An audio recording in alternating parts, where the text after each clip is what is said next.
បាទខ្ញុំបាទសូមជម្រាបសួរបងប្អូនប្រិយមិត្តបាទថ្ងៃនេះដែរខ្ញុំបាទវិលត្រឡប់មកវិញហើយនៅសាច់ភ្លេងមហោរី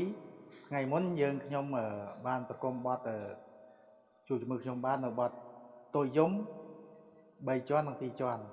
ថ្ងៃនេះជួបជាមួយខ្ញុំបាទបទតូយំ1ជាន់មកវិញម្ដងបាទថ្ងៃនេះបទតូយំ1ជាន់ហើយខ្ញុំបាទក៏សូមជម្រាបផងដែរថាសម្រាប់ក្រុមភ្លេងប្រពៃណីអនុស្សាវរីយ៍រស្មីទេពនិមិត្តប្រចាំភូមិព្រៃសង្ហាឃុំខ្នែករមៀស្រុកកវលខេត្តបាត់ដំបងយើងខ្ញុំនៅទទួលបងប្អូនយើងជាធម្មតាទេបើបងប្អូនមានចំណាប់អារម្មណ៍រៀបតែមានបំណងរៀបអាពាហ៍ពិពាហ៍ចង់បានក្រុមភ្លេងប្រពៃណីអាចទំនាក់ទំនងមកខ្ញុំបានផ្ទាល់បានអាសយដ្ឋានស្ថិតនៅភូមិព្រៃសង្ហាឃុំខ្នែករមៀស្រុកកវលខេត្តបាត់ដំបង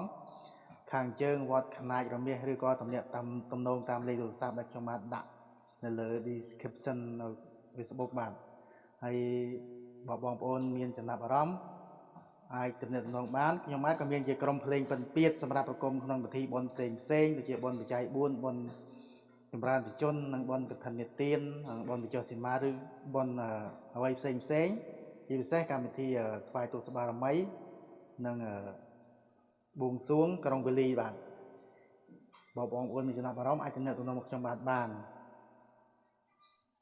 ហើយខ្ញុំបាទក៏មានទទួលបង្រៀនសិស្សផងដែរខាងផ្នែកភ្លេងបុរាណភ្លេងពិណពាទ្យនឹងបាទ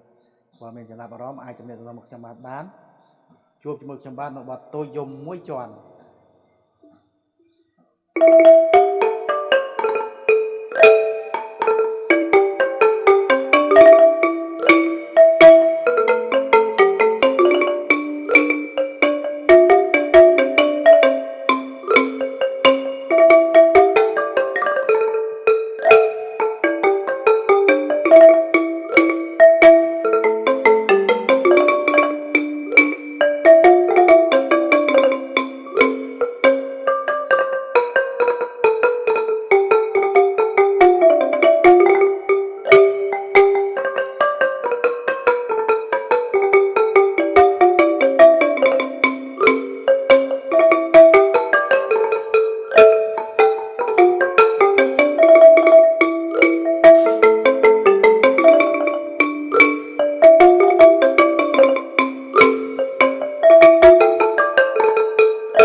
បាទសូមអរគុណនិងសូមជម្រាបលា